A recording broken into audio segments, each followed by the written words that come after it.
नमस्कार, स्वागत है आपका जी बिजनेस में और आप देख रहे हैं आपकी खबर आपका फायदा।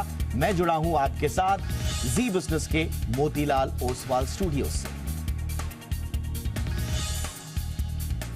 तो आज विश्व पर्यावरण दिवस है। वायु प्रदूषण की बात तो अक्सर होती रहती है, मगर जल और जमीन के प्रदूषण की बात बहुत कम होती है, जबकि इनका प्रदूषण भी हम पर वायु प्रदूषण जितना ही असर डाल रहा है और कई मर्तबा तो कुछ केसेस में, कुछ वर्टिकल्स में शायद ज्यादा भी। जब हम बात करते हैं जल और जमीन के प्रदूषण की, तो सबसे बड़े कारक उसके कौन हैं? तो हम पाते हैं कि प्लास्टिक इसमें सबसे बड़ा विलन बनकर उभरता है। आज हम विश्व पर्यावरण दिवस पर प्लास्टिक के खतरों के साथ साथ इससे होने वाली बीमारियों पर बात करेंगे। बताएंगे कि कैसे ये कैंसर जैसी गंभीर बीमारियों को बढ़ावा दे रहा है। हमारी सांसों में, हमारे खून में, हमारे खाने में, हमारे हर जीवन के हिस्से में अब प्लास्टिक घुल चुका है। कैसे बचना है?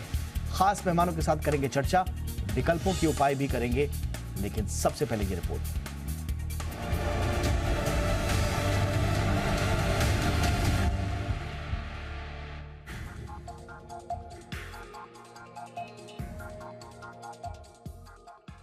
हम आप अपने आसपास प्लास्टिक की एक ऐसी दुनिया बसा चुके हैं जिसके इर्द गिर्द खतरे ही खतरे हैं।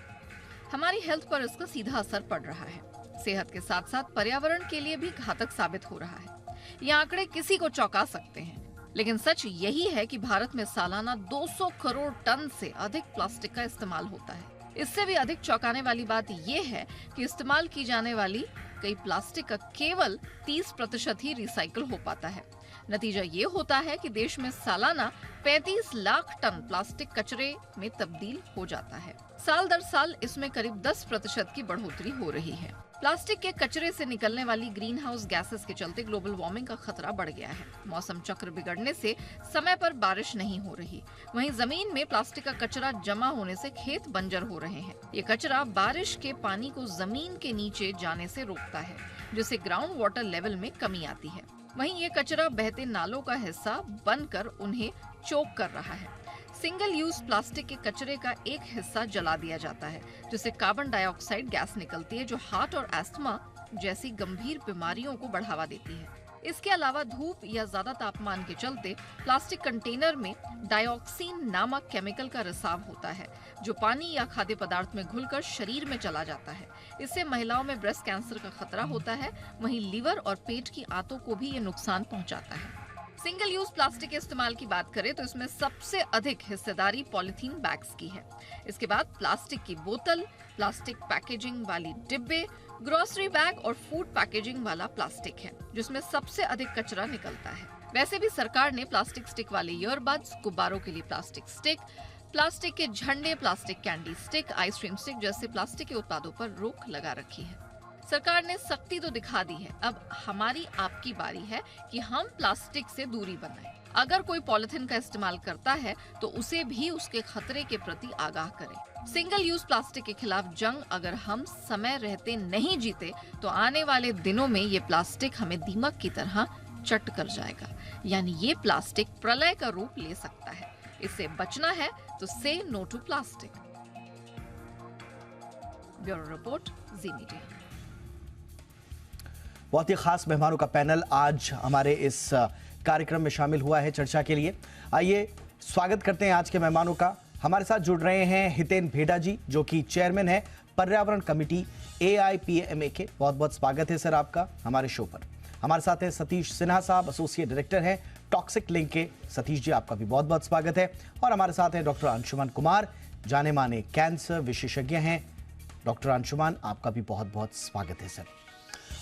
हितेन सर, मैं चर्चा की शुरुआत आपसे ही करना चाहूँगा। और प्लास्टिक के बारे में तो अब क्या कहा जाए, समुद्र तटों, झीलों, नदियों और अब तो मछली, नमक और ब्लड में तक प्लास्टिक मिल रहा है सर।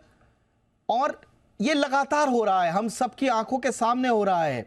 इतनी बैठकें हो गई, इतने विचार मंथन हो गए, इतनी क्रांतिकारी बातें हो जाती हैं राष्ट्रीय अंतर्राष्ट्रीय स्तर पर, लेकिन प्लास्टिक है कि हमारे जीवन से जा नहीं रहा है सर।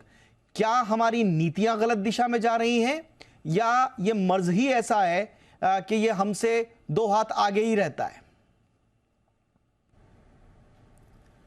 सर मैं ये बताना चाहूँगा कि प्लास्टिक खराब नहीं है, लेकिन प्लास्टिक अगर पर्यावरण में पॉल्यूटेंट्स के हिसाब से उभरता है तो उसकी असर कुछ और हो सकती है।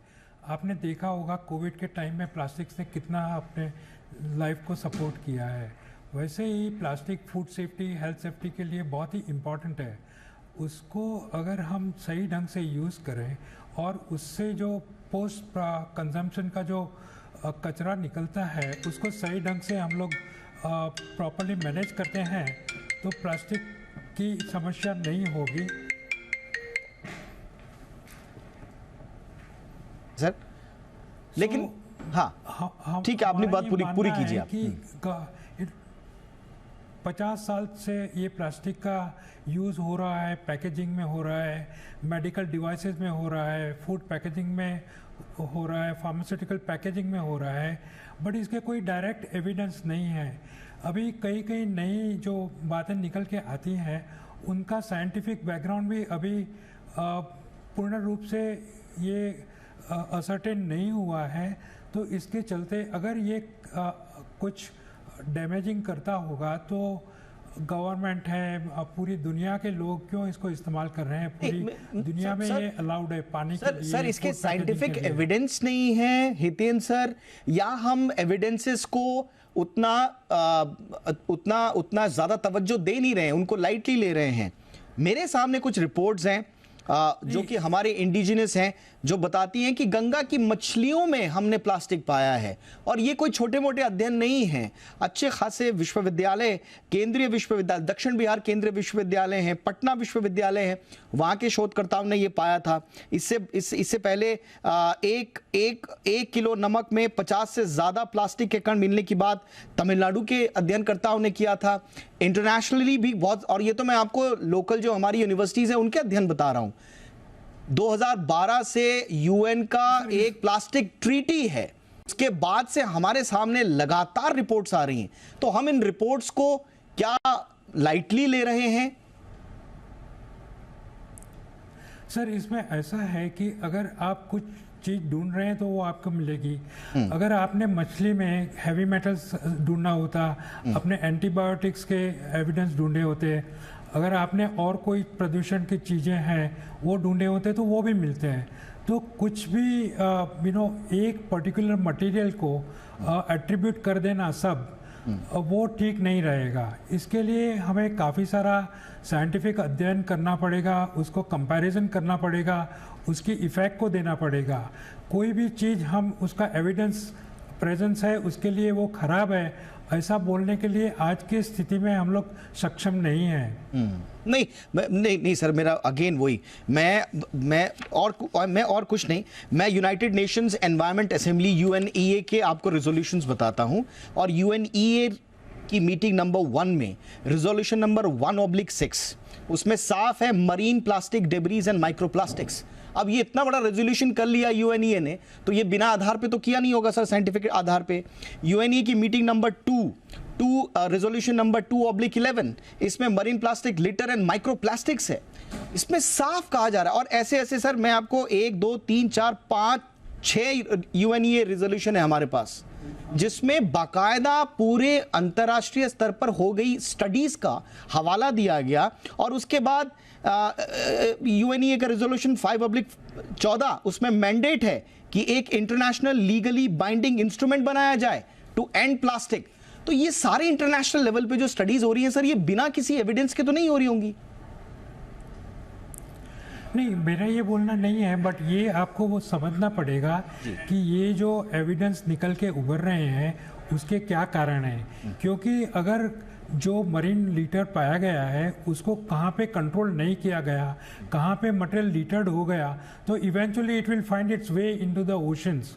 So that's why it is seen. अगर वो ओशन में है तो उसके इर्द गिर्द का जो पानी आप टेस्ट करोगे तो उसमें काफ़ी उम्मीद रहती है कि ऐसे माइक्रोप्लास्टिक्स की मात्रा मिले हमें। बट उसका मतलब ये नहीं है कि अगर आप उसको प्रॉपरली कंट्रोल करेंगे, जो पोल्यूशन है उसको मरीन में जाते हुए रोकेंगे तो वो प्रॉब्लम सॉल्व किया जाता है। हमें सॉल्यूशन की ओर देखना है, हमें ये देखना है कि प्लास्टिक हमारे लिए कितना उपयोगी भी है। So UN also is not denying that plastic is not usable. Your point sir, मैं आपका पॉइंट समझ गया। मैं सतीश सिन्हा, क्या ये पूरा मसला यही है कि प्लास्टिक की हमारे जीवन में वरदान वर्सेस प्लास्टिक हमारे जीवन में अभिशाप? वरदान शायद भारी पड़ रहा है, इसलिए हम अभिशाप पर इतना ज्यादा फोकस नहीं कर रहे हैं। क्या मसला यही है प्लास्टिक के साथ? जी, thank you very much. Yes sir, मुझे लगता है कम्युनिकेशन का प्रॉब्लम आया है। आप मेरी आवाज सुन पा रहे हैं सिन्हा जी? चलिए सिन्हा जी, आपको मेरी आवाज आ रही है सर? मैं ये प्लीज कंटिन्यू। ऑलराइट, मुझे लगता है कम्युनिकेशन का प्रॉब्लम है, हम ठीक करते हैं इसको। डॉक्टर अंशुमान कुमार के पास चलते हैं। डॉक्टर अंशुमान, आपसे तो मैं इस बारे में बहुत ज़्यादा नहीं बात करूंगा कि किसका गुनाह किसका नहीं, लेकिन आपके नज़र में, आपके अपनी स्टडीज़, अपना अनुभव, अपना एक्सपीरियंस क्या कहता है सर? एक तरफ प्लास्टिक के हमारे पास फ़ायदे हैं और दूसरी तरफ हमारे भविष्य का सवाल भी है सर। हमें किस अप्रोच के साथ आगे बढ़ना चाहिए? जी देखिए, मैंने परसों भी सोशल मीडिया पे जो पोस्ट किया था, डेली कर रहा हूं अभी, उसमें यही लिखा था, plastic is a boon at the same time से मेगा कर्स।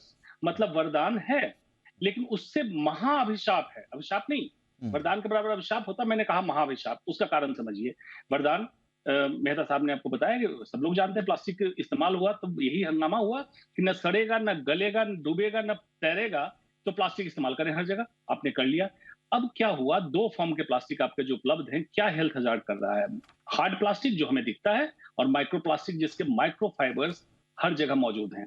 अब ये है कि अगर मौजूद हैं मछलियों में, दूध में, इंसान के पेट में, तो क्या है? इस पे बहुत बड़ा एक स्टडी यूएस ने किया, न्यूयॉर्क टाइम्स ने 2018 में पब्लिश भी किया, जिसमें लिखा human stomach has become ocean of microplastic.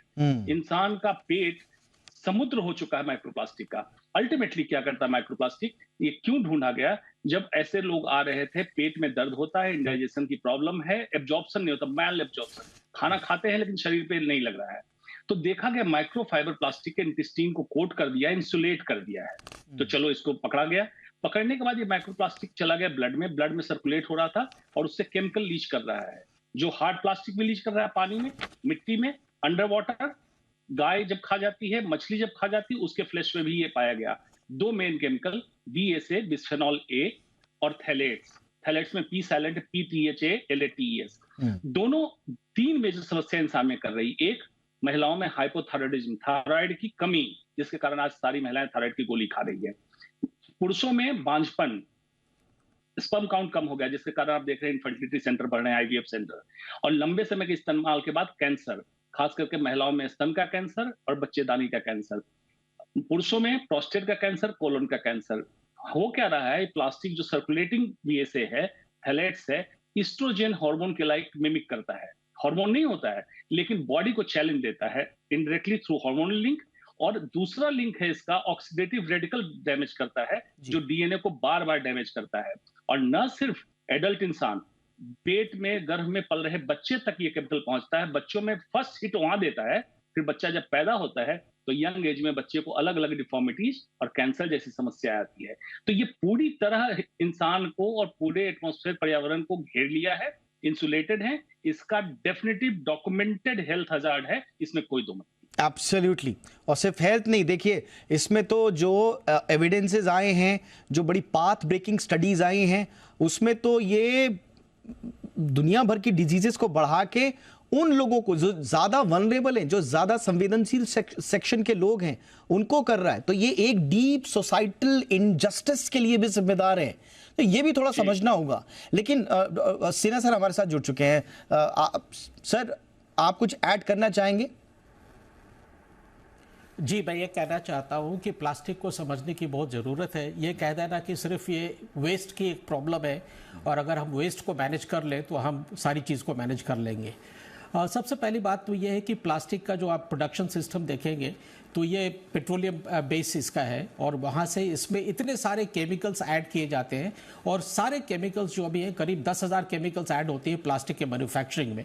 उसमें करीब 1000 से ज़्यादा केमिकल्स ऐसे जो शरीर के लिए ह्यूमन हेल्थ के लिए और एनवायरनमेंट के लिए बहुत ही घातक है। They are all recognised. अभी मेरे दूसरे पैनलिस्ट भी इसके बारे में बात करें तो ये सिर्फ वेस्ट में जब चला जाता है तब हानि पहुंचाती नहीं, जब यूसेज में रहता है तब भी इससे बहुत सारे हानि होते हैं। जो आप फूड कंटेनिंग प्लास्टिक है, फूड रैपिंग प्लास्टिक है, बाकी जो चीज़ें हैं प्लास्टिक में आप उसको इस्तेमाल करते हैं उस सब में ये केमिकल्स लीच होती है। ये केमिकल्स होते हैं, स्टेबलाइजर होते हैं, फ्लेम रिटार्डेंट्स होते हैं, बिस्फेनॉल ए होता है, थैलेट्स होती हैं, कलरेंट्स होते हैं, ये सारी चीज़ें 1000 तरह की केमिकल्स इसमें ऐड होती हैं।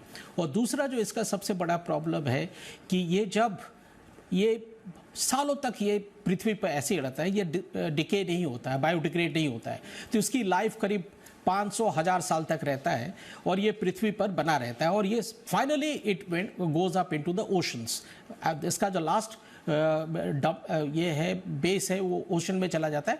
दूसरा ये पृथ्वी में सॉइल में भी बहुत ज़्यादा जाता है और ये सॉइल में जाने के बाद में जो आप एग्रीकल्चर प्रोडक्ट्स करते हैं, जो भी आप खाना का चीज़ चाहे फल या सब्जी, ये सब में इसकी केमिकल्स और अब तो माइक्रोप्लास्टिक्स भी आपके फल और सब्जी में मिलना शुरू हो गया। तो ये कह देना कि इसका शरीर पे या ह्यूमन हेल्थ पे कोई एडवर्स इम्पैक्ट नहीं होगा या इसके ऊपर साइंटिफिक एविडेंस नहीं है, ये तो बहुत ही अजीब सी बात है। ये तो ठीक बात नहीं होगा। बहुत सारे ऐसे एविडेंसेस हैं और मेरे दूसरे जो पैनलिस्ट थे कह रहे थे कि इसमें ईडीसीज होती हैं, एंडोक्राइन डिस्टरप्टिंग केमिकल्स होते हैं जो एंडोक्राइन को मिमिक करती हैं और बहुत सारे तरह की डिजीजेस को जन्म देती हैं। तो प्लास्टिक का जो प्रॉब्लम है वो बहुत ही एक्सटेंसिव प्रॉब्लम है। Absolutely sir, absolutely sir. देखिए हमें इसके बहुत सारे पहलुओं को भी समझना है। ये प्लास्टिक का प्रोडक्शन जहां हो रहा है, जिन हालातों में हो रहा है, हम लोग इसके सीधे हेल्थ हजार्ड्स की तो बात करते हैं, लेकिन क्या कभी किसी ने सोचा है कि प्लास्टिक प्रोडक्शन में जुटे हुए जो वर्कर्स हैं उनकी हालत क्या होती होगी? उनकी leukaemia, lymphoma, brain cancer, breast cancer, decrease fertility, chronic obstacle pulmonary disease, lung cancer, कितने बड़े एक्सपोजर में हैं वो लोग। तो ऐसा नहीं है कि सिर्फ ये प्लास्टिक लोगों को इनडायरेक्टली उनके शरीर में घुस के वाया समंदर, वाया अलग अलग जगह पे जाके ये डायरेक्ट भी लोगों को इफेक्ट कर रहा है। लेकिन बात वही है कि एक बैलेंस कैसे बनाया जाए। पूरी दुनिया को ग्रो करना है, भारत को भी ग्रो करना है और प्लास्टिक एक इंपॉर्टेंट पार्ट है, एक ग्रोथ इंजन का एक फ्यूल है। तो अगर वो फ्यूल आपने हटा दिया तो ग्रोथ भी तो बैठ जाएगी। ये एक बात है, ये एक सच्चाई है, लेकिन बैलेंस कैसे बनाया जाए, एक कैसी अप्रोच हो, इस पर बहस करना बहुत जरूरी है। तो प्लास्टिक को आपने प्रलय से जुड़ते हुए कई बार शायद इतना डायरेक्टली नहीं सुना होगा, लेकिन प्लास्टिक के खतरे जिस तरह से बढ़ रहे हैं, अब ये कहा जा रहा है कि इस दुनिया में अगर कभी प्रलय आएगी तो प्लास्टिक का उस पर एक बहुत बड़ा रोल होगा। अब प्रलय का मतलब डायरेक्ट प्रलय से नहीं, लेकिन कभी कभी इंसान की पूरी रेस को खत्म करने के पीछे जो कारण होते हैं वो भी प्रलय से कम नहीं होते हैं। वो डायरेक्ट नहीं आते हैं लेकिन इनडायरेक्टली जरूर आते हैं और उसमें प्लास्टिक एक अहम भूमिका निभा सकता है। इसीलिए आज वर्ल्ड एनवायरनमेंट डे पर हम कर रहे हैं प्लास्टिक पर चर्चा। हितेंद्र सर, अब एक बैलेंस्ड अप्रोच क्या हो, क्योंकि हमको विकास के लिए भी चाहिए और हमारे हेल्थ कंसर्न भी हैं, तो एक बैलेंस्ड अप्रोच क्या होनी चाहिए? सर, तो मेरा ये बताना है कि जो प्लास्टिक जो फूड कांटेक्ट के लिए यूज़ किया जाता है या जो प्लास्टिक हमारे बॉडी में कुछ डाल सकता है, वैसे प्लास्टिक को पहले प्रॉपरली चेक करके जो संस्थानें हैं, जो साइंटिफिक रिसर्च है, FSSAI वगैरह हैं, वो अप्रूवल देते हैं। And it is this approvals globally are done and accepted.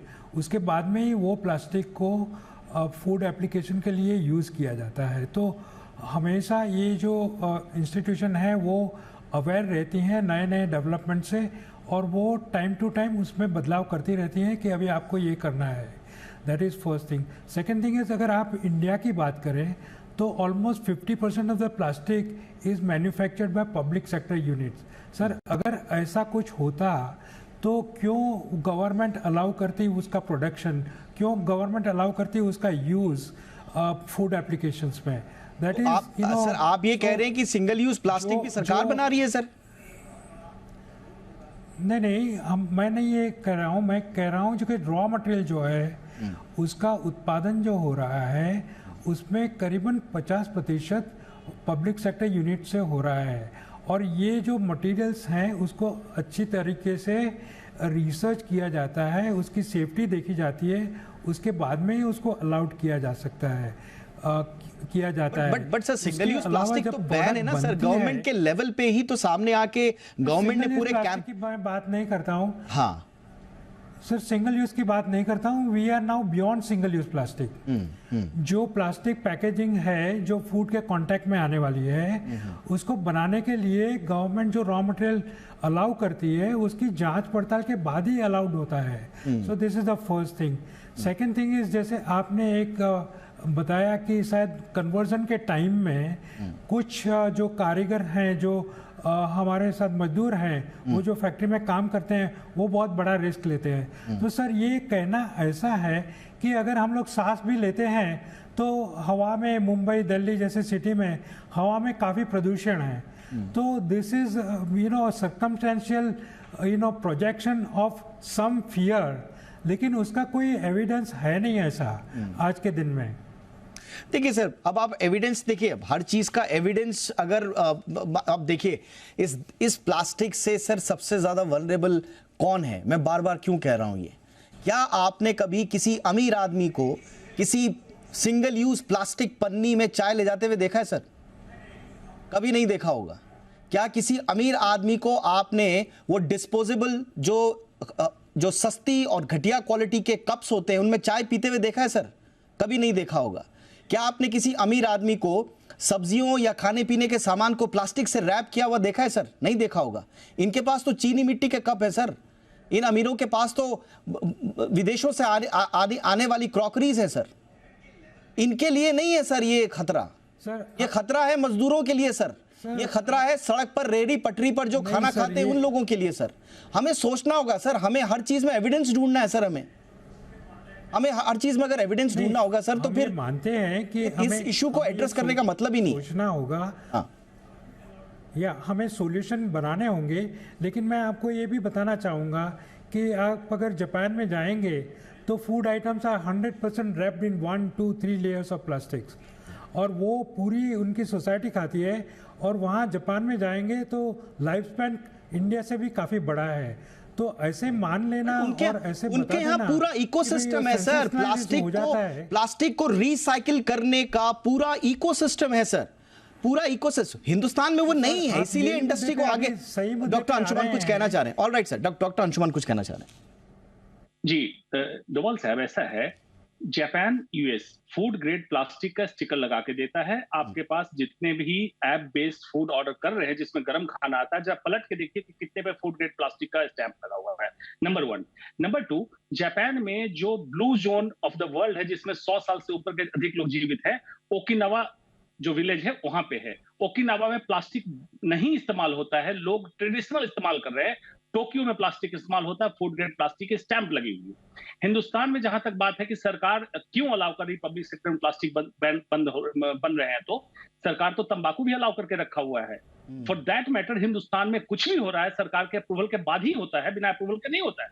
तो ये कह देना कि सरकार के नॉलेज में है इसलिए सेफ है, गलत है।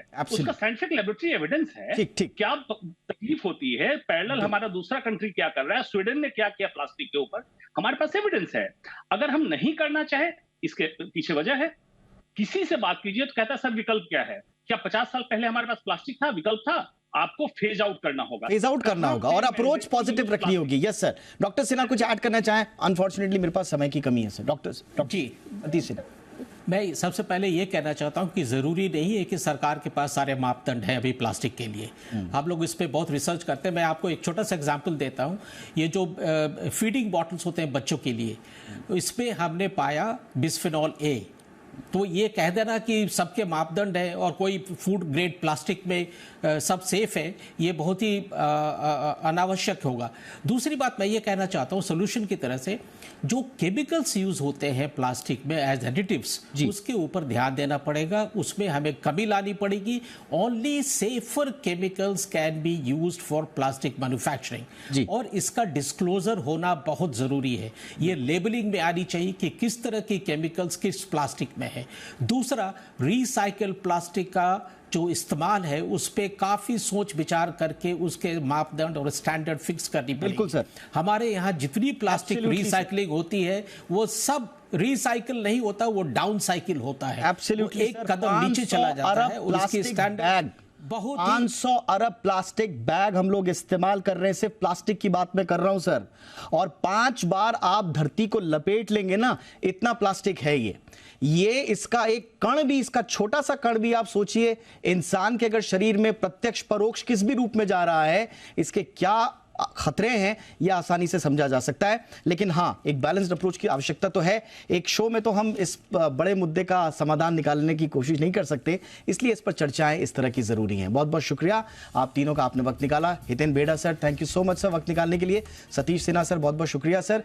अंशुमान कुमार सर, आपका भी बहुत बहुत शुक्रिया। आपकी खबर आपका फायदा में इतना ही, इजाजत दें, नमस्कार।